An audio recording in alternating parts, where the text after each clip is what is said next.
Frade dans la revue de presse. Bonjour Hélène. Bonjour Damien. Cette question de cette loi sur la restauration de la nature provoque aussi de vifs débats ici en France. Elle provoque même un vent de fronde ici en France, un vent venu de l'extrême droite, d'une partie de la droite, des agriculteurs et donc du Figaro. Le journal dénonce l'overdose normative infligée selon lui par la Commission européenne.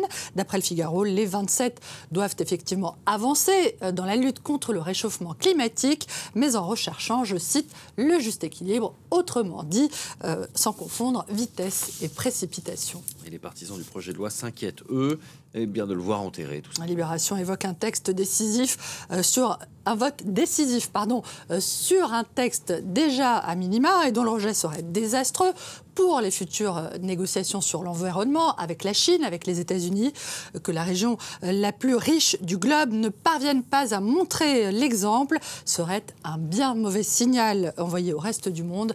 La Croix revient sur le projet notamment de favoriser le retour des haies dans les campagnes, notamment parce que les haies favorisent la présence d'insectes favorables, utiles aux agriculteurs. Et elles stockent aussi du carbone. Mais leur principal inconvénient, évidemment, c'est de réduire les surfaces exploitables pour les agriculteurs.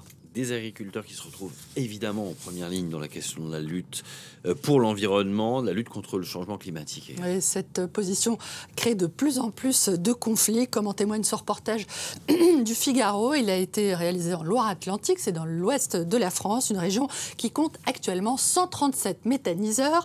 Ces installations produisent du biogaz à partir de déchets organiques et elles sont présentées tantôt comme une filière d'avenir, tantôt comme une source de pollution, un danger pour l'environnement. Cette région a donc désormais pour projet de construire un nouveau méthaniseur de taille XXL et le projet a tourné au bras de fer entre d'un côté les agriculteurs qui soutiennent ce projet, notamment parce que c'est une source de revenus, et les riverains qui s'inquiètent, eux, pour leur santé et pour l'environnement. Un peu plus au nord de cette région, un peu plus à l'ouest, en Bretagne, les algues vertes, elles, sont toujours là, malgré un nouveau plan de lutte qui a été adopté en novembre dernier, d'après Libération, qui rappelle que ces algues, qui sont présentes naturellement dans la mer, prolifèrent à cause des nitrates et des engrais qui sont produits par les activités agricoles. Ces substances sont ensuite acheminées par les cours d'eau jusqu'à la mer, où leur décomposition produit un gaz extrêmement toxique. Et si la question vous intéresse, Damien, sachez qu'il y a un film qui sort sur le sujet aujourd'hui, il est consacré au combat de la journaliste Inès Léraud contre les marées vertes. Et il s'appelle Les algues vertes, tout simplement. Les défenseurs de l'environnement, dont certains disent être pris pour cible par le gouvernement. Mediapart parle même d'une offensive judiciaire pour dénoncer la mise en examen hier d'une militante et d'un photographe pour association de malfaiteurs, notamment pour leur participation dans une action contre un site du cimentier français Lafarge.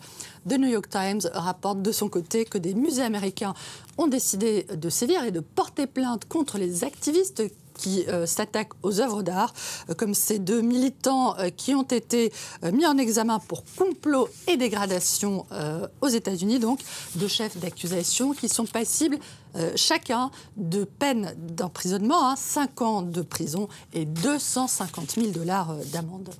Hélène, on ne se quitte pas là-dessus. Avant de vous dire à demain, très très brièvement, me dit-on, The Guardian qui fait état d'une étude néerlandaise archi-poétique. Elle explique qu'on a identifié la façon dont les oiseaux s'adaptent à leur environnement urbain et réussissent à construire des nids, par exemple à partir de pointes métalliques. Ces pointes métalliques qui sont installées sur les bâtiments pour justement les enchasser. C'est extrêmement beau, une œuvre d'art, je dirais même.